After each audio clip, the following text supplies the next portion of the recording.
నమస్తే welcome to ఆరోగ్యమస్తు. ఈ రోజు మనతో పాటు ఉన్నారు Apollo spectra hospitals interventional cardiologist Kiran Lakireddy గారు. వారితో మాట్లాడదాం. నమస్తే సార్. నమస్తే ప్రియాంక గారు. సార్ చెప్పండి, ఈ రోజు మనం హార్ట్ అటాక్స్ గురించి మాట్లాడుకుందాము. అసలు ఏంటి సార్ ఈ హార్ట్ అటాక్స్ అనేది ఎందుకు వస్తూ ఉంటాయి? యూజువల్గా హార్ట్ అటాక్ అనేది జనరల్ టర్మ్లో హార్ట్ బ్లాక్స్ అని కూడా పిలుస్తారు అనమాట. సో హార్ట్ అటాక్ అనేది మన గుండె ఉంటుంది కదా, గుండె మీద 3 రక్తనాళాలు ఉంటాయి అన్నమాట. సో రైట్ సైడ్ ఒకటి ఉంటుంది, లెఫ్ట్ సైడ్ 2 రక్తనాళాలు. ఈ రక్తనాళాలు అనేది గుండె ఉపరితలం పైన ఉంటాయి. సో ఈ రక్తనాళాలలో మనకి బ్లాక్స్ అంటాం. అంటే బ్లాక్స్ అంటే ఏంటి? బ్లడ్ వెజల్స్ కదా ఇవి. ఈ రక్తనాళాలు రక్తం అనేది సరఫరా అవుతూ ఉంటుంది అనమాట.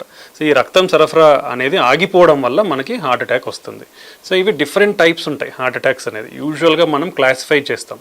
అక్యూట్ హార్ట్ అటాక్స్ అని, క్రానిక్ హార్ట్ అటాక్స్ అని క్లాసిఫై చేస్తాం. అక్యూట్ హార్ట్ అటాక్స్ అంటే ఏంటంటే మన బ్లడ్ ఫ్లో అనేది గుండెకి సడన్గా బ్లాక్ అవ్వడం. అది ఎందువల్ల అవుతుందంటే మనకి బ్లడ్ క్లాట్ అవ్వడం వల్ల సడన్గా మనకి రక్తనాళంలో బ్లడ్ క్లాట్ అయ్యి రక్తం సరఫరా ఆగిపోయి హార్ట్ అనేది ఫంక్షన్ అనేది పనిచేయదన్నమాట. అందువల్ల అంటే some part of the heart, A vessel అయితే ఏ భాగాన్ని అయితే సప్లై చేసిందో ఆ హార్ట్ భాగం అనేది ఫంక్షన్ అవ్వదు. సో దానివల్ల మనకి చెస్ట్ పెయిన్ రావడం కానీ, ఇలా ఆయాసం రావడం కానీ సడన్గా వచ్చేస్తాయి. ఎందుకంటే అది సడన్గా బ్లాక్ అవుతుంది కాబట్టి. దీనిలోనే అక్యూట్ హార్ట్ అటాక్స్ అంటాం. ఇవి చాలా డేంజరస్. ఎందుకంటే ఈ acute heart attacks 50% of the persons ఇవి తెలుసుకునే లోపలనే లేదా హాస్పిటల్ రీచ్ అయ్యే లోపలనే 50% ఆఫ్ ద హార్ట్ అటాక్స్ చనిపోతూ ఉంటారు. సో కాబట్టి దీనికి అంత ప్రాముఖ్యత అనేది ఉంది. అండ్ ఈ హార్ట్ అటాక్స్ అనేది ప్రపంచంలోకెల్లా number 1 killer total world wide. దీనివల్ల ఆల్మోస్ట్ కొన్ని lakhs and crores of deaths అనేది జరుగుతూ ఉన్నాయి. సో ఇది నెక్స్ట్ క్రానిక్ హార్ట్ అటాక్ అంటాం. అంటే మన గుండె రక్తనాళాల్లో కొవ్వు అనేది పేరుకుపోతూ వచ్చేసి నిదానంగా అది ఈ మన లూమెన్ అంటాం. అంటే మన ఇది ఒక ట్యూబ్ లాగా తీసుకుంటే ఇదంతా ఓపెన్ ఉంటుంది. సో నిదానంగా కొవ్వు అనేది పేరుకుపోతూ వచ్చేసి ఇది ఈ లూమెన్ అనేది కంప్రెస్ చేస్తూ వస్తుంది. కంప్రెస్ అయినప్పుడు మనకి బ్లడ్ ఫ్లో అనేది తగ్గుతూ వస్తుంది అనమాట. అలా తగ్గుతూ ఉన్నప్పుడు మనకి నడిస్తే ఆయాసం రావడం కానీ ఇలా వచ్చే వాటిని మనం క్రానిక్ హార్ట్ అటాక్ అని అంటాం అనమాట. ఇవి 2 రకాల హార్ట్ అటాక్స్. ఓకే సార్, ఇవి ఈ అక్యూట్ హార్ట్ అటాక్ కానీ క్రానిక్ హార్ట్ అటాక్ కానీ ఏదైనా ఏజ్ అంటే ఈ ఏజ్ వారికే ఇది వస్తుంది అలాంటిది ఏమన్నా ఉందా? ఓకే. సో ప్రీవియస్గా చూస్తే మనం సమ్ ఇయర్స్ బ్యాక్ యూజువల్లీ ఈ హార్ట్ అటాక్స్ అన్ని it is called of disease of aged అని చెప్పేవాళ్ళం. అంటే ఒక 50 వయసు దాటిన వారిలో కానీ అలా వాళ్ళలో హార్ట్ అటాక్స్ అనేది ఎక్కువ ఉండే చూస్తున్నాం. బట్ రీసెంట్గా మనం డైలీ ఏదో ఒక న్యూస్ చూస్తూనే ఉంటాం. యంగ్స్టర్ 30 ఇయర్స్కి చనిపోయారు, లేదంటే 40 ఇయర్స్కి చనిపోయారు, లేదా సమ్ టైమ్స్ ఈవెన్ 25 ఇయర్స్ కూడా ఇలా చనిపోయారు అనేది చూస్తూ ఉంటాం. సో బేసికల్లీ మనం అర్థం చేసుకోవాల్సిందంటే ఒక ప్రాసెస్ ఉంటుంది. అంటే మన బ్లడ్ వెజల్స్లో ఫ్యాట్ పేరుకుపోయే ఒక ప్రాసెస్, దాన్ని అథెరోస్క్లెరోసిస్ అంటాం. అంటే ఫ్యాట్ లేయర్ స్లోగా మన బ్లడ్ వెజల్స్లో 3 లేయర్స్ ఉంటాయి, ఇంటిమా, మీడియా, అడ్వెంటిషన్. ఈ ఇంటిమల్ డిసీజ్ అంటాం అనమాట. సో దాంట్లో కొవ్వు అనేది పెరిగిపోతూ వస్తుంది. ఇది అందరూ తెలుసుకోవాల్సిన విషయం ఏంటంటే అందరూ నేను చాలా యంగ్గా ఉన్నాను, నేను చాలా హెల్తీగా ఉన్నాను, నాకు ఎందుకు వచ్చింది అనే క్వశ్చన్స్ చాలా మందికి వస్తూ ఉంటాయి. సో అందరూ తెలుసుకోవాల్సింది ఏంటంటే ఈ అథెరోస్క్లెరోసిస్ ప్రాసెస్ అనేది from the age of 10 to 20 years మన బాడీలో స్టార్ట్ అవుతుంది. Okay, this is the most important point. So nobody can escape this. 10 years తర్వాత ఎవ్రీబడి దిస్ స్లోలీ. అంటే మన బాడీలో కొలెస్ట్రాల్ అనేది లిపిడ్స్ LDL లెవెల్ అంటాం. సో మన లిపిడ్స్ అనేది ఎప్పుడైతే ఎక్కువ ఉంటుంది ఆల్వేస్ మనకి ఏముందంటే ఈ బ్లడ్ వెజల్లో ఉండే సెల్యులర్ కొలెస్ట్రాల్కి, LDLకి, వెజల్లో ఉండే కొలెస్ట్రాల్కి బ్యాలెన్స్ ఉంటుంది. నార్మల్గా రావడం పోవడం అనేది బ్యాలెన్స్ ఉంటుంది. ఎప్పుడైతే మన బ్లడ్ లెవెల్స్లో కొలెస్ట్రాల్ లెవెల్స్ అని పెరుగుతూ ఉంటాయో అప్పుడు ఇవి స్లోగా అక్యుములేట్ అవుతూ వస్తాయి అన్నమాట. సో ఈ ప్రాసెస్ అనేది మనకు ఆల్మోస్ట్ అట్ ద ఎర్లీ ఏజ్లోనే స్టార్ట్ అవుతుంది. అరౌండ్ 10 to 20 ఇయర్స్ ఆఫ్ ఏజ్లోనే స్టార్ట్ అవుతుంది. సో ఫర్దర్గా ఎందుకు ఈ యంగ్స్టర్స్లో ఎక్కువ చూస్తూ ఉన్నామంటే ఈ డిసీజ్ ప్రాసెస్ని యాక్సలరేటింగ్ ఫ్యాక్టర్స్ అంటాం, దాని రిస్క్ ఫ్యాక్టర్స్ అంటాం.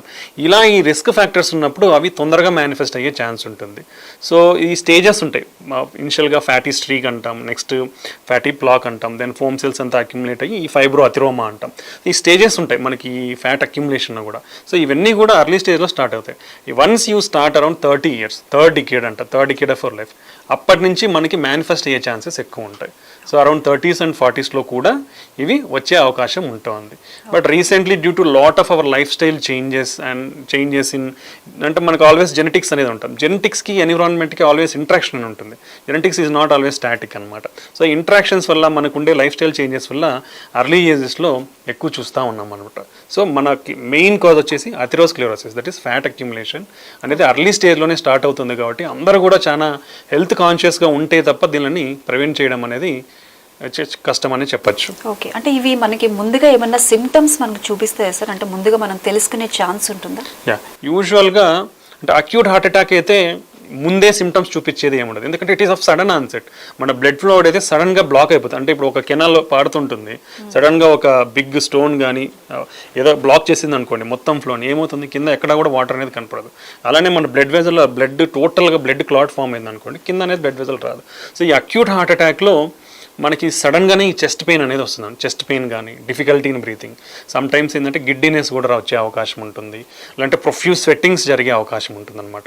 సో ఇవన్నీ సిమ్టమ్స్. సో ఈ సిమ్టమ్స్ ఏదైనా వచ్చినప్పుడు కొందరిలో ఏమవుతుందంటే ఈ ప్రాసెస్ బ్లడ్ క్లాట్ అవ్వడం అనేది కొంచెం స్లోగా ఒక టైం ఉంటుంది. ఆ టైంలో ఫామ్ అయ్యే టైంలో మనకు మైల్డ్ చెస్ట్ పెయిన్ రావడం, అది ఇంక్రీజ్ అయితే రావడం, ఇలా జరిగే అవకాశం ఉండొచ్చు. సో ఆ వార్నింగ్ సైన్స్ అనేది ఏదైతే చెస్ట్ పెయిన్ అని ఉందో మనకి బ్రెత్ హంగర్ అంటాం అనమాట, అంటే ఆయాసం తీసుకోలేకపోతూ ఉంటాం. సో ఇలాంటిది ఉన్నప్పుడు ఇమీడియట్గా డిలే చేయకుండా మనం పోయి ఒక చిన్న టెస్ట్ చేయించుకుంటే మనము ఇది అర్లీగా ఐడెంటిఫై చేసి అర్లీ కేర్ తీసుకునే అవకాశం ఉండొచ్చు అనమాట. సో పర్టికులర్లీ రిస్క్ ఫ్యాక్టర్స్ అని చెప్పాను ఆల్రెడీ. ఈ రిస్క్ ఫ్యాక్టర్స్ అంటే ఏంటివి అంటే ఎవరిలో ఎక్కువ వస్తుంది? సో మనం కామన్గా చూస్తే for all age groups diabetes, 1 in 5 పేషెంట్స్లో diabetes, almost not in 1 in 5, 2 in 5 పేషెంట్స్లో డయాబెటీస్ చూస్తున్నాం. 1 in 5 పేషెంట్స్లో బీపీ చూస్తున్నాం, high BP levels. So then ఈ రెండు ఉన్న వాళ్ళల్లో ఆల్మోస్ట్ 2 to 3 times ఎక్కువ వచ్చే అవకాశం ఉంటుంది హార్ట్ అటాక్. అంటే బీపీ షుగర్ లేని వాళ్ళని బీపీ షుగర్ ఉన్న వాళ్ళని పోలిస్తే ఈ రెండు ఉన్న వాళ్ళలో ఏదర్ బీపీ కానీ ఏదర్ షుగర్ ఉన్న వాళ్ళలో 2 to 3 times హార్ట్ అటాక్ అనేది ఎక్కువ వచ్చే అవకాశం ఉంటుంది. ఎందుకంటే ఈ అథెరోస్క్లెరోసిస్ ప్రాసెస్ అనేది బికాస్ ఆఫ్ అండర్లయింగ్ ఇన్ఫ్లమేషన్ కానీ, లేదంటే కొలెస్ట్రాల్ డిస్లిపిడీమియా, కొలెస్ట్రాల్ అబ్నార్మాలిటీస్, ఈ అన్నిటి వల్ల, లేదంటే మన బ్లడ్ వెజల్లో ఎండోథీలియం డిస్ఫంక్షన్ అంటాం, లైనింగ్ ఒక లేయర్ ఉంటుంది, ఆ లేయర్ సరిగా వర్క్ చేయడం అంటే డిస్ఫంక్షన్, దాని రెగ్యులర్ యాక్టివిటీస్ కాకుండా అవి వేరే విధంగా రియాక్ట్ అవ్వడం కానీ ఇలా జరగడం వల్ల మనకి అర్లీగా స్టేజ్లో అంటే అర్లీ ఏజెస్లోనే మేనిఫెస్ట్ అయ్యే ఛాన్స్ ఉంటుందన్నమాట. నెక్స్ట్ మన హై ఎల్డిఎల్ లెవెల్స్ హై ఉండడం, హెచ్డిఎల్ కొలెస్ట్రాల్ లెవెల్స్ తక్కువ ఉండడం, next blood pressure border line ఉండడం, సో నెక్స్ట్ షుగర్ ఉండడం, border line sugar are diabetes. So ఈ మెటబాలిక్ సిండ్రోమ్ ఉండే వాళ్ళ అబ్డామినల్ ఒబెసిటీ అంటాం, వీళ్ళల్లో ఈ ఇన్ఫ్లమేషన్ కానీ డిస్లిపిడీమియా ఇవన్నీ ఉండడం వల్ల ఊబకాయం ఉన్న వాళ్ళలో కూడా హార్ట్ అటాక్స్ అనేది ఎక్కువ అవుతూ ఉన్నాయి బికాస్ ఆఫ్ మన adverse lifestyle, continuous sitting posture, lack of physical activity. దీంతో పాటు then we are having nowadays all processed foods, outside food, processed foods అనేది చాలా ఎక్కువైపోతూ ఉన్నాయి. So everybody is relying on that due to their work and lifestyle. So all these having lot of calories, that calories again convert into fats. So fat accumulation అనేది ఎక్కువైతూ ఉంది. So ఇవి. Next age పెరిగే కొద్దీ the incidence of heart attack అనేది పెరుగుతూ వస్తుంది. Next gender, male gender usually associated with more heart attacks. Then genetics, family history, మన ఫ్యామిలీలో ఎవరికన్నా మేల్స్లో లెస్ దెన్ 55 yearsలో హార్ట్ అటాక్ వచ్చినా, లేదా ఫీమేల్స్లో less than 65 years heart attack వచ్చినా ఫర్దర్ జనరేషన్లో హార్ట్ అటాక్స్ వచ్చే ఛాన్సెస్ ఎక్కువ ఉంటాయి. సో ఇవన్నీ మనకి ఉన్న risk factors. Newer risk factors, stress, any form of stress like work stress or job stress, whatever, mental stress is very important. మన స్ట్రెస్తో ఉన్నప్పుడు ఏంటంటే total our life style also will change. So that is leading to మన బాడీలో inflammation కానీ ఈ hormone surges కానీ జరగడం వల్ల కూడా ఇవి ఎక్కువైతూ ఉన్నాయి. Next pollution is also one of the upcoming risk factor. మనం చూస్తే సిటీస్లో there is due to urbanisation and modernisation lot of pollution అనేది ఎక్కువైతుంది. So pollution is also a causative factor for increase in the heart attacks. ఇది తీసుకుంటే next మనం చూస్తే drug abuse అనేది కూడా ఎక్కువైతే ఉంది. So due to these also heart attacks అనేది వస్తాయి. ఎందుకంటే ఇవన్నీ కూడా they will have modulating factors, అంటే మన బ్లడ్ వెజల్స్ ఎండోథెలియంని కానీ అంటే లైనింగ్స్ ఏవైతే పొరలు ఉంటాయో అవి మాడిఫై చేస్తాయి నార్మల్ నుంచి అబ్నార్మల్గా బిహేవ్ చేయడానికి. సో దీనివల్ల హార్ట్ అటాక్స్ అనేది ఇంక్రీజ్ అవుతూ ఉన్నాయి even at the younger stages. Okay sir, ఈ హార్ట్ అటాక్స్ కానీ ఎనీ హార్ట్ ప్రాబ్లం ఎక్కువగా మనం మేల్స్లోనే ఎక్కువగా చూస్తూ ఉంటాం. యూజువల్లీ ఫీమేల్స్లో ఈస్ట్రోజన్ వల్ల సమ్ ప్రొటెక్టివ్ ఎఫెక్ట్ ఉంటుంది. సో దానివల్ల ఫీమేల్స్లో కొంచెం తక్కువ ఉంటుంది. But literally speaking there is not much difference. ఫీమేల్స్లో ఎందుకు తక్కువ చూస్తున్నట్లు అనిపిస్తుంది అంటే they are under represented in lot of places. So there is delay in care in females, they are delay in representing even మన ఏవైతే స్టడీస్ ఉంటాయో కూడా స్టడీస్లో కూడా more males are represented rather than females. And అదొక negligence కొంచెం ఉండడం వల్ల వాళ్ళలో కొంచెం తక్కువేమో అనుకుంటాం కానీ బట్ ఫీమేల్స్ అందరూ కూడా they are equally prone to same risk factors అనేది మేల్స్తో కంపేర్ చేస్తే ఈక్వల్గానే ఉంటుందన్నమాట. ఇది ఫీమేల్స్లో కూడా. సార్ ఇప్పుడు హార్ట్ అటాక్ అంటే ఖచ్చితంగా చెస్ట్ పెయిన్ వస్తుందా? అంటే కొన్ని రకాల చెస్ట్ పెయిన్స్, గ్యాస్ పెయిన్ అంటారు, రకరకాల పెయిన్స్ కూడా ఉంటాయి. అది ఖచ్చితంగా హార్ట్ కి సంబంధించిన ప్రాబ్లం అని మనం ఎలా ఐడెంటిఫై చేసుకోవాలి? సో యూజువల్గా హార్ట్ పెయిన్ అనేది టిపికల్గా ఏమంటామంటే మన గుండె మీద బరువులాగా ఉండడం అనమాట. లైక్ ఒక 100 kg స్టోన్ పెట్టినట్లు, చాలా ప్రెషర్, లేదంటే నిన్ను వెనకాల నుంచి ఒక గట్టిగా స్క్వీజ్ చేసినట్లు ఉండడం కానీ, this is very typical of heart pain అనమాట. సో దాంతో అసోసియేషన్తో పాటు మనకి స్వెట్టింగ్స్ కానీ, లేదంటే వామిటింగ్ సెన్సేషన్, నాసియా ఉండడం కానీ, లేదంటే రేడియేటింగ్ పెయిన్ అంటాం. సో మన చెస్ట్ పెయిన్తో పాటు మనకి పెయిన్ అనేది యూజువల్గా లెఫ్ట్ అప్పర్ లింక్ అనేది రేడియేట్ అవుతుంది. అలా కాకుండా పెయిన్ అనేది రైట్ సైడు ఉండొచ్చు, చెస్ట్ పెయిన్తో పాటు నెక్ పెయిన్ ఉండొచ్చు, ఎపిగ్యాస్ట్రిక్ పెయిన్ కూడా అంటే మన పొట్టలో కూడా నొప్పి ఉండొచ్చు అనమాట. బట్ టిపికల్గా హార్ట్ పెయిన్ అంటే చాలా బరువుగా ఉండడం, ఆ డిస్కంఫర్ట్ని మనం ఎక్స్ప్లెయిన్ చేయలేకపోవడం. యూజువల్గా ఏంటంటే నీకు పెయిన్ ఎక్కడ ఉందంటే పిన్ పాయింట్ చేసి చూపిస్తారు. అలా పిన్ పాయింట్ చేసేది యూజువల్గా నాట్ ఏ హార్ట్ అటాక్. మనకి ఎవరైనా పెయిన్ ఉందంటే ఇదంతా హార్ట్ అంతా బరువుగా ఉంది, లేదంటే ఇక్కడ అంతా నస్తా ఉంది అనేది this is called Levine sign అంటాం మనం క్లాసికల్గా. ఇలా పెట్టి చూపిస్తే దాన్ని classical related to heart attack pain అని చెప్తామన్నమాట. అలాగే ఇప్పుడు ఫర్ సపోజ్ గ్యాస్ ట్రబుల్ అనుకోండి, యూజువల్గా పొత్తి కడుపులో పెయిన్ ఉంటుంది. దాంతోపాటు వాళ్ళకి ఈ కింది నుంచి పై వరకు ఒక బర్నింగ్ సెన్సేషన్ ఉంటుంది. దాంతోపాటు వాళ్ళకి తేపులు రావడం కానీ ఇలా ఉండే ఛాన్స్ ఉంటుంది. అది గ్యాస్ట్రైటిక్ పెయిన్ ఎక్కువ ఉండే ఛాన్స్ ఉండొచ్చు. But still even that type of pain also, అంటే గ్యాస్ట్రిక్ పెయిన్ ఏదైతే అనుకుంటామో ఒక్కొక్కసారి హార్ట్ పెయిన్ లాగా కూడా వచ్చే ఛాన్స్ ఉంటుంది. సో అందుకే ఎనీ పెయిన్ ఒక ఏజ్, లైక్ ఫర్ సపోజ్ ఇప్పుడు increasing number of heart attacks యంగ్స్టర్స్లో కూడా ఎక్కువ అవుతున్నాయి కాబట్టి ఒక ఏజ్ అంటే నేనైతే I will suggest more than 40 years of age ఉండి, ఫ్యామిలీ హిస్టరీ ఎవరికన్నా ఉండి, లేదంటే మనం ఇప్పుడు ఇంతవరకు డిస్కస్ చేసుకున్న రిస్క్ ఫ్యాక్టర్స్, బీపీ కానీ, షుగర్ కానీ, వాట్ ఎవర్ ఇట్ ఈస్, ఏవైతే రిస్క్ ఫ్యాక్టర్స్ ఉన్న వాళ్ళు ఎలాంటి పెయిన్ వచ్చినా చెస్ట్ దగ్గర నెగ్లెక్ట్ అనేది చేయకూడదు. ఇమీడియట్గా సింపుల్ టెస్ట్, ఒక ఈసీజీ టెస్ట్ తీసుకుంటే మనకి హార్ట్ అటాక్ చేంజెస్ ఉన్నాయా లేదనేది దాంతో తెలిసిపోతుంది. సో దట్ మనం ఎమర్జెన్సీ కేర్ అవసరమా లేదంటే డిలేడ్ కేర్ తీసుకోవచ్చు అనేది మనకి ఈజీగా అర్థమవుతుంది. ఎందుకంటే ఒకవేళ real if it is heart attack, it won't give time that much time. 50% మనం ఆల్రెడీ డిస్కస్ చేసాం. 50% before reaching hospital the chances of death is there అన్నమాట. సార్ ఇంతకుముందు మీరు చెప్పినట్లు ఎంగేజ్ లో ఎక్కువగా ఈ మధ్య ఇలాంటి కేసెస్ చూస్తున్నాం, హార్ట్ అటాక్స్ చిన్న పిల్లలు. మీరు చెప్పినట్లుగా 10 years నుంచే ఇలాంటి ఫ్యాక్టర్స్ ఉంటాయి అని. అంటే సడన్ గా ఇప్పుడు మనం చూసాం ఈ మధ్య కాలంలో డాన్స్ చేస్తూ సడన్ గా పడిపోయి చనిపోవడం, వాటర్ తాగుతూ పడిపోయి చనిపోవడం. అంటే ఎట్ దట్ టైం ఎందుకు సడన్ గా రావడానికి గల రీజన్స్ ఎలా? There are causes of death in young అనేది మళ్ళీ ఒక డిఫరెంట్ టాపిక్ అయిపోతుంది. ఎందుకంటే ఎర్లీ స్టేజెస్లో మనకి చాలా ఎలక్ట్రోలైట్ అబ్నార్మాలిటీస్ ఆర్ కొన్ని అరిథమిక్ సిండ్రోమ్స్ ఉంటాయి. మన హార్ట్ రేట్ అనేది చాలా ర్యాపిడ్ హై రేట్కి వెళ్ళడం కానీ, ఇలా కొన్ని జెనెటిక్ సిండ్రోమ్స్ ఉంటాయి అన్నమాట. సో ఇలా ఉన్న వాళ్ళకి సడన్గా if they are under detected, so అవి సడన్గా మన ఎగ్జర్షన్ కానీ, సింపథెటిక్ యాక్టివిటీ ఉండేటప్పుడు మనకి అవి ట్రిగ్గర్ అయ్యి అలా జరిగే అవకాశం ఉండొచ్చు. బట్ చిన్నపిల్లల్లో కూడా హార్ట్ అటాక్స్ అనేదంటే అవి వేరే కాజెస్ తీసుకోవాల్సి వస్తుంది. ఎందుకంటే కొరనరీ స్ట్రక్చరల్ అనామలీస్ అంటాం అనమాట. సో కొందరికి ఏంటంటే 5 years అట్లా ఫీవర్ అట్లా వస్తాయి కొందరు చిన్నపిల్లలు. కొందరిలో కవాసాకి డిసీజ్ అని వచ్చినప్పుడు ఏమిటంటే బ్లడ్ వెజల్స్ అనేది కొంచెం ఉబ్బుతాయి అనమాట. ఉబ్బినప్పుడు బ్లడ్ క్లాటింగ్ టెండెన్సీ ఎక్కువ అయ్యే ఛాన్స్ ఉంటుంది. లేదా మన బ్లడ్ వెజల్స్ అనేది కొందరికి నార్మల్ సైడ్ నుంచి రాకుండా వేరే సైడ్ నుంచి రావడము, లేదా మన heart muscles for suppose intramyocardial course అంటాం, నార్మల్గా హార్ట్ పైన ఉంటాయి. ఇవేంటంటే మజిల్స్, ఇది హార్ట్ మజిల్ అనుకోండి, దీని మధ్యలో వెళ్ళడం ఏమవుతుందంటే ఎగ్జర్షన్ ఎక్కువైపోయి హార్ట్ రేట్ కొట్టుకున్నప్పుడు ఇది బాగా కంప్రెస్ అవుతూ ఉంటుంది మజిల్ మధ్యలో ఉన్నప్పుడు. అప్పుడు కంప్లీట్ బ్లడ్ ఫ్లో లాస్ అయ్యి ఇలా జరిగే అవకాశాలు, ఇవి కొన్ని రేర్ అబ్నార్మలీస్, ఇలా కూడా ఉండే అవకాశం ఉంటుంది అనమాట. But usually more than 20 years 25 years ఇలా ఉన్న వాళ్ళలో మనం చెక్ చేయాల్సిందంటే కొలెస్ట్రాల్ స్క్రీనింగ్ అనేది చూసుకోవాలి. You should B away from bad habits, smoking. This a peer age group అంటాం కదా, so more attracted towards those type of things. మనం దానికి దూరంగా ఉండగలిగితే we can avoid those type of things. Heavy exertion ఉన్నప్పుడు అంటే ర్యాపిడ్ ఎక్సర్సైజ్ అంటాం, అంటే చాలా స్టర్నస్ ఎక్సర్సైజ్లో ఏమవుతుంది, మన హార్ట్ రేట్ మన బాడీ లెవెల్ ఆఫ్ వర్క్ని తట్టుకోనికి అంత బ్లడ్ పంప్ చేయాల్సి వస్తుంది. అంత బ్లడ్ పంప్ చేయాలంటే మనకు కొన్ని మెకానిజమ్స్ ఉంటాయి. One of the mechanism is increase in the heart rate. Sir అయితే ఈ హార్ట్ అటాక్ వచ్చే ముందు మీరు చెప్పిన ఏవైతే సిమ్టమ్స్ ఉన్నాయో అవి మనకి కొన్ని అవర్స్ ముందు ఆ సిమ్టమ్స్ మనకి కనిపిస్తాయా, లేదు అంతకుముందు నుంచే కొన్ని డేస్ ముందే ఇలాంటి సిమ్టమ్స్ ఏమన్నా వచ్చి పోవడం అలా ఏమన్నా మనకి ఉంటుందా? అంటే ఇప్పుడు ఆల్రెడీ ఒక 50% 60% బ్లాక్స్ ఉన్నప్పుడు ఒక్కొక్కసారి మైనర్ హార్ట్ అటాక్స్ ఉంటాం. అంటే జస్ట్ స్మాల్ క్రాక్ వచ్చేసి చిన్న బ్లడ్ క్లాట్ ఫామ్ అయ్యి స్పాంటేనియస్గా కొందరికి అదే మళ్ళీ కరిగిపోయే అవకాశం ఉంటుంది. అలాంటప్పుడు ఏమవుతుంది, వాళ్ళకి ఎప్పుడైతే ఆ చిన్న క్లాట్ ఫామ్ అయినప్పుడు బ్లడ్ ఫ్లో తగ్గుతుందో వార్నింగ్ సైన్స్ లాగా సమ్ చెస్ట్ పెయిన్ రావడము, లేదంటే వాళ్ళు ఏదన్నా నడుస్తూ ఉంటే కొంచెం ఆయాసం రావడం అనేది ఉండే అవకాశం ఉంటుంది. సో ఇవి మళ్ళీ వాళ్ళు ఏంటంటే ఆ మెకానిజం అనేది కరెక్ట్ అయిపోయేసరికి మళ్ళీ నార్మల్ అయ్యే ఛాన్స్ ఉంటుంది. సో ఇలా కొందరికి సైలెంట్ హార్ట్ అటాక్స్ అనేది కూడా వస్తూ ఉంటాయి. సో వాళ్ళు రికగ్నైజ్ కూడా చేయలేరు కొందరు అయితే. సో ఈ పర్టికులర్లీ ఇవి ఎవరిలో ఎక్కువ ఉంటాయంటే డయాబెటీస్, షుగర్ ఉన్న వాళ్ళలో ఈ సైలెంట్ హార్ట్ అటాక్స్ అనేది ఎక్కువ ఉండే ఛాన్స్ ఉంటుంది. లేదా elderly females, more than 60-65 years females ఉన్న వాళ్ళలో కూడా ఈ సైలెంట్ హార్ట్ అటాక్స్ అనేది కొంచెం అంటే ఈ సిమ్టమ్స్ రికగ్నైజ్ చేసేది తక్కువ ఉండే అవకాశం ఉంటుంది అనమాట.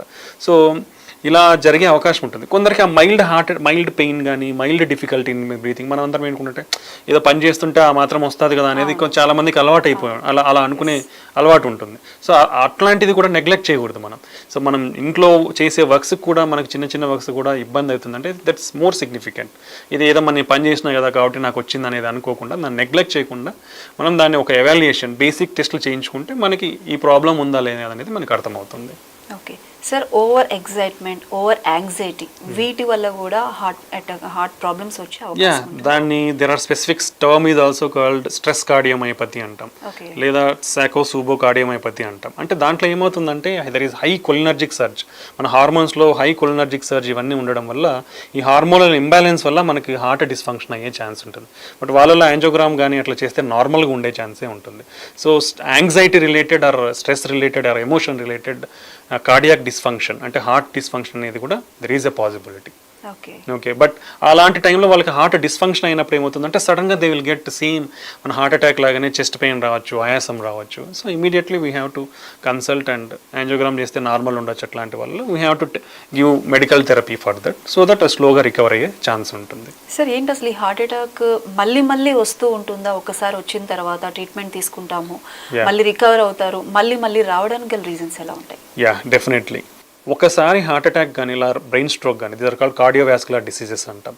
ఒకసారి వచ్చిన తర్వాత రికరెంట్ హార్ట్ అటాక్స్ కానీ రికరెంట్ బ్రెయిన్ స్ట్రోక్స్ కానీ వచ్చే ఛాన్సెస్ నీకు రాని వాళ్ళలో పోలిస్తే ఆల్రెడీ వచ్చిన వాళ్ళలో ఎక్కువ ఛాన్సెస్ అనేది ఉంటుంది. నేను ఆల్రెడీ మందులు వాడుతున్నాను కదా అయినా నాకు ఎందుకు వస్తుందంటే there is some risk factor which is not controlled. For suppose diabetics ఉన్నారు, వాళ్ళ షుగర్ అన్కంట్రోల్డ్ ఉందనుకోండి, రికరెంట్ హార్ట్ అటాక్స్ వచ్చే అవకాశం ఉంటుంది. సార్ మీరు చెప్పినట్లు హెల్దీ లైఫ్ స్టైల్ చేంజెస్ చేసుకోవడం, ఫిట్నెస్, అలాగే ఫుడ్ హ్యాబిట్స్, ఏదైతే మన ఇప్పుడు షుగర్ కావచ్చు, బీపీ కంట్రోల్లో ఉంచుకొని ఇలాంటివి హార్ట్ అటాక్స్ రాకుండా లేదంటే వచ్చినా కూడా రిస్క్ ఫ్యాక్టర్ తగ్గించే అవకాశాలు ఉన్నాయండి. యా, అంటే ఇప్పుడు everything we are having medications for that. So ఇప్పుడు డయాబెటీస్ ఉంటాం, diabetes there is every 3rd monthly HbA1c level అనేది మానిటరింగ్ చేసుకోవాలి. HbA1c level you should be keep around 6.5 to 7 for good control. Blood pressure ఉంది, blood pressure around we have to keep it less than 130/80. So there are targets for everything మనకి. So we have to keep in target. ఇప్పుడు మనం for suppose BP తీసుకుంటే medications ఒకటే help చేయవు. మన exercise చేయడం వల్ల almost you can reduce our blood pressure by nearly 7 to 9 millimeters of mercury. Salt reduce చేసుకోవడం వల్ల you can reduce our BP by 5 millimeters of mercury. Obesity తగ్గించుకొని weight maintain చేయడం వల్ల we can reduce 2 more millimeters of mercury. So along with the medications if you maintain the healthy life style మనకి ఈ everything even cholesterol levels also will comes under control, sugar levels also will come under control. So ఇవన్నీ చేసుకోవడం వల్ల మనం అన్నిటినీ కూడా కంట్రోల్లో పెట్టుకోవచ్చు. And blood thinners and statins, cholesterol lowering drugs అనేది కంపల్సరీ చేసుకోవాలి. సార్ ఈ అటాక్స్ బారిన పడకుండా ముఖ్యంగా ఫుడ్ హ్యాబిట్స్లో ఎటువంటి చేంజెస్ చేసుకోవాలి, ఏ ఫుడ్స్ తీసుకోవాలి, ఏ ఫుడ్స్ తీసుకోకూడదు? ఓకే, యూజువల్గా మనకి ప్రూవెన్ డైట్స్ అనేది there are lot of diets, Mediterranean diet, keto diet, low carbohydrate diet, low fat, low carbohydrate, high protein, ఇట్లా చాలా టైప్స్ ఆఫ్ డైట్స్ ఉంటాయి. బట్ కార్డియోవాస్కులర్ ప్రూవెన్ బెనిఫిట్ అనేది యూజువల్గా మెడిటేరియన్ డైట్ అని మనకి it has good results. So దాంట్లో ఏంటంటే you have to consume lot of pulses, whole grains and pulses, పప్పు దినుసులు అనేది తీసుకోవాలి. అండ్ హోల్ గ్రెయిన్స్ అనేది ఎందుకన్నామంటే హోల్ గ్రెయిన్స్లో ఉండే న్యూట్రియంట్స్ అనేది రిఫైన్డ్ గ్రెయిన్స్లో ఉండవు. ఓకే, సో మనం రైస్ తీసుకున్నా లేదంటే వీట్ తీసుకున్నా you should take as a whole wheat. Or మనం రిఫైన్ అంటే మోస్ట్లీ పాలిష్ చేసేస్తారు. So you can reduce that polish, single polished or hand polished, hand grounded. ఇవి వాడితే మనకి ఆల్ న్యూట్రియంట్స్ ఉంటాయి కాబట్టి along with carbohydrates. Otherwise you are taking just only carbohydrates. Then you can substitute with that with whatever the millets available. Then lot of pulses, పప్పు దినుసులు, grains అనేది మనం cereals and grains kuda there should be in a good quantity of amount per day. Every day we have to consume those things. Next level emuntayante fruits and vegetables. Minimum 4 to 5 servings of fruits and vegetables per day we have to take. మనం అంతా three meal diet అనేది మనకు ఉంటుంది కాబట్టి, but we can include in between snacks also fresh fruits and vegetables. So that is the most important. So ఇవి తర్వాత next మనం ఒకవేళ నాన్ వెజిటేరియన్స్కి వస్తే fish is the most healthier. Okay, fish because they are rich in polyunsaturated and monounsaturated fats, omega-3 and omega-6 and omega-9 even the rich untai. So there are healthy fatty acids for us, for our body. So fish is the most preferable rather than poultry. Poultry valla emanna side effects unnayante, poultry is having a neutral effect. Poultry you can include weekly diet like that. Okay, then coming to other non-vegetarian, particularly mutton, it is a red meat. It's not at all. It should be in the very minimal quantity. You should basically avoid, or you should take very minimal quantities of the meat, red meat. So adi next. Then oils, any plant-based oils. Plant-based oils are healthier. Particularly in the oils, extra virgin olive oil is the very healthy. Plant-based oils also you have to select which is having low in trans fats, low in saturated fats, and good in monounsaturated and polyunsaturated fats. And the quantity of oil we consume is also important. So 1 teaspoon, 1 tablespoon per person. You should not more than that. Once in a while we can take fried foods, but you should reduce that quantity of oil. So that is the most. Then coming to the dairy and milk products. Dairy and milk products you can take per day 2 to 3 servings. Okay. Then egg along with yellow is advisable in non-diabetic patients, 1 egg with yellow per day. But in diabetics it's better to reduce the quantity of yellow. So that is whatever the data we are having right now. And all the processed foods, whatever packed, processed, baked foods is better, should avoid. Sugar sweetened beverages, these are all a big industry actually. Sir మనం కొన్ని cases కూడా చూసాము. ఇప్పుడు మీరు చెప్పినట్లుగా ముఖ్యంగా gym చేస్తూ heart attack చనిపోయిన వారు కొంతమంది సెలబ్రిటీస్ కూడా చూసాం. దానికి రీజన్స్ ఎలా ఉన్నాయి? ఓవర్ స్టర్నోస్ ఎక్సర్సైజ్ అన్నప్పుడు హార్ట్ రేట్ అనేది చాలా పెరిగిపోతుంది. ఇప్పుడు యూజువల్గా టెకియారిథమియాస్ అంటాం, the heart rate will go up to 200-180 వరకు వెళ్తుంది. అంత హార్ట్ రేట్ వెళ్ళినప్పుడు మనకి ఈ డయాస్టోల్ అంటే రిలాక్సేషన్ ఫేజ్ ఏదైతే ఉంటుందో మన హార్ట్కి రావాల్సిన బ్లడ్ అనేది తగ్గిపోతుంది. ఇది తగ్గిపోయినప్పుడు పంపింగ్ అనేది తగ్గిపోతుంది. అండ్ మన హార్ట్కి బ్లడ్ సప్లై అయ్యేది ఈ రిలాక్సేషన్ ఫేజ్లో సప్లై అవుతుంది. So when there is low blood flow ఇది చేసినప్పుడు ఆ బ్లడ్ ఫ్లో తగ్గిపోవడం వల్ల మనకు సప్లై డిమాండ్ మిస్ మ్యాచ్ అయిపోతుంది. సో మనం చేసే వర్క్కి మనకు అందే బ్లడ్కి ఎక్కడ పొంతన ఉండదు. సో హార్ట్ అనేది ఫెయిల్ అయ్యే ఛాన్స్ ఉంటుంది అన్నమాట. రెండోది, it is associated with hormonal surges, so inflammation. So ఆ ఇన్ఫ్లమేషన్ హార్మోనల్ సర్జెస్ వల్ల బ్లడ్ క్లాటింగ్ అవ్వడం కానీ జరిగే ఛాన్స్ ఉంటుంది. రెండో డిహైడ్రేషన్ అవుతుంది, ఎక్కువ అంత స్టర్నస్ ఎక్సర్సైజ్ చేసినప్పుడు డిహైడ్రేషన్ అయ్యే ఛాన్స్ ఉంటుంది. సో ఎలక్ట్రోలైట్ అబ్నార్మాలిటీస్ వల్ల మన హార్ట్ రేట్ అనేది చాలా ఎక్కువ అయ్యే ఛాన్సెస్ కూడా ఉంటుందన్నమాట. సో ఈ ఫ్యాక్టర్స్ వల్ల మనకి ఇంత స్టర్నస్ ఎక్సర్సైజ్, పర్టికులర్లీ ఇలాంటి high intensity exercises already some cardiac risk factors కానీ ఆల్రెడీ సమ్ కార్డియాక్ అటాక్స్ కానీ ప్రాబ్లమ్స్ ఉన్న వాళ్ళు చేసినప్పుడు ఏమవుతుంది, so they are more prone to further heart attacks కానీ further heart related problems. So వాళ్ళల్లో ఈజీగా మన హార్ట్ అనేది డిస్ఫంక్షన్ అయ్యి డ్యామేజ్ అయ్యే ఛాన్స్ ఉండి సడన్ కార్డియాక్ డెత్ జరిగే అవకాశం ఉంటుందన్నమాట. సో ఆల్వేస్ మన ఇంటెన్సిటీ ఆఫ్ ఎక్సర్సైజ్ అనేది guided, it should be monitored. Up to certain level you can do on your own, but if you are doing more intense exercises you should better evaluate yourself before doing those type of అంటే అంత స్టర్నస్ exercise చేసే ముందర ఒకసారి evaluate చేయించుకొని how is your heart, risk factors అనేది ఎలా ఉన్నాయి అనేది చెక్ చేసుకుంటే మనం ఇవి ప్రివెంట్ చేసే అవకాశం ఉండొచ్చు అనమాట. వన్స్ హార్ట్ అటాక్ బారిన పడి రికవర్ అయిన తర్వాత వారు ఎటువంటి లైఫ్ స్టైల్లో ఎటువంటి చేంజెస్ చేసుకోవాలి, ముఖ్యంగా వారి ఫిట్నెస్ కావచ్చు, ఎక్సర్సైజెస్ కావచ్చు, చేస్తే ఎంతవరకు చేయాలి? యూజువల్గా అక్యూట్ హార్ట్ అటాక్ వచ్చిన తర్వాత we'll always monitor the heart function. So stenting whatever the treatment వాళ్ళు తీసుకుంటారు, we will give the treatment and will plan whenever during discharge ఇంటికి పంపించేట్టు వీ విల్ టెల్ దెమ్. యూజువల్గా we will ask them to avoid heavy weights for certain duration like 1 month to 3 months avoid చేయమని చెప్తాం. Then యూజువల్గా ఇప్పుడున్న advanced ట్రీట్మెంట్స్తో after stenting we can discharge very in short period after until unless open heart surgery bypass surgery అయితే తప్ప stenting వేయించుకున్న వాళ్ళు 2-3 డేస్కే డిశ్చార్జ్ అయిపోతున్నారు. ఓపెన్ హార్ట్ సర్జరీ అనేది ఒక 5 days to 1 week or 10 days వరకు ఇన్ హాస్పిటలేషన్ ఉంటుంది. వాళ్ళకి because of they open the chest, ఆ వూండ్ అంతా హీల్ కాబట్టి they should not do very intense exercises for up to like 3 months. But stent వేయించుకున్న వాళ్ళు ఏంటంటే we will only tell to avoid very high intensity exercises and very heavy weights అనేది lift చేయదు. ఇంట్లో చేసుకునే routine work కానీ they can do up to 15 days or mild limitation of activity. Then they can start slowly. After 15 days రెగ్యులర్గా వాళ్ళు ఏదైతే walking చేయగలుగుతారో up to their limit, అంటే వాళ్ళకి ఇబ్బంది లేకుండా ఉన్నంత ఎంతవరకు, like if they are able to walk 1 kilometer without any problem 1 kilometer walk చేసుకోవచ్చు. After 1 month they are feeling very good after walking 1 kilometer, then they can walk even up to 2 to 3 kilometers. So this is called graded exercises and graded rehabilitation. So ఈ విధంగా వాళ్ళు చేసుకోవచ్చు. And after 1 month or something వాళ్ళు చేసుకునే regular bike driving or car driving everything they can do. That's not a problem. Sir, అయితే ఏజ్తో సంబంధం లేకుండా ఈ హార్ట్ అటాక్స్ బారిన పడకుండా చిన్న చిన్న ప్రివెంటివ్ టిప్స్ చెప్పాలంటే మీరు ఏం చెప్తారు? వాట్ ఎవర్, అంటే ఇప్పుడున్న ఏ జబ్బుకైనా first important thing is lifestyle. Our lifestyle is most important. First point lifestyle వచ్చేది only 2 things. What is our diet, what is your exercise, are you taking a healthy diet daily or not, మీరు రోజు exercise చేస్తున్నారా లేదా, ఈ రెండే వస్తాయి first. After this everything comes. Okay, so healthy diet మనం already discuss చేసుకున్నాం, whatever the food we to take. So follow all these food habits and maintain your weight and BMI. So overweight ఉన్న వాళ్ళు they should be able to lose weight in the span of 6 months or 1 year. You target 1 kg per month and try to lose the weight. And exercise daily at least 30 minutes of a brisk walk.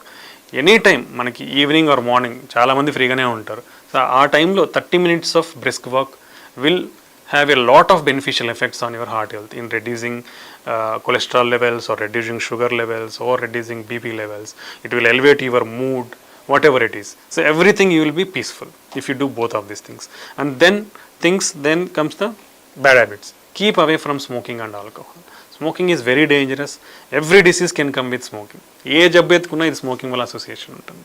So keep away from smoking and keep away from alcohol. The next most important is control your risk factors. మీకు ఏవైతే cholesterol problems కానీ లేదా BP కానీ sugar ఉన్నాయో దానికి రెగ్యులర్గా life style చేంజెస్తో పాటు treatment తీసుకొని keep in the range. There are target levels for everything. So ఆ టార్గెట్ లెవెల్స్ దాన్ని మానిటర్ చేసుకోండి. Every 3 months at least you monitor. BP ఉన్న వాళ్ళు కంపల్సరీ ఇంట్లో BP మానిటర్ అనేది ఉండాలి ఈ కాలంలో. Because you don't know what ever the situation వాళ్ళకి ఎక్కువ అయిపోయి ఇప్పుడు గిడ్డినెస్ అనే ఛాన్స్ రావచ్చు. అప్పుడు నీ దగ్గర BP ఉంటే you can monitor your BP, నా BP ఎక్కువైందా లేదనేది. సో BP ఉన్న వాళ్ళకి BP మానిటర్ ఉండాలి, షుగర్ ఉన్న వాళ్ళకి ఇంట్లో షుగర్ మానిటర్ ఉండడం అనేది చాలా ఇంపార్టెంట్. అవి కంట్రోల్లో ఉంచుకోవడం అనేది చాలా ఇంపార్టెంట్. కొలెస్ట్రాల్ టెస్ట్ అనేది at least if it is under control you can do annual checkups. Cholesterol లేదు హై లెవెల్స్ ఉందంటే do every 3rd month and control it. Control అయిన తర్వాత గో ఫర్ యాన్యువల్ చెకప్స్. ఇది 3rd. And 4th important thing is annual health checkups are most important. ఎందుకంటే ఈ checkups వల్ల, annual health checkups వల్ల there are lot of diseases will come out.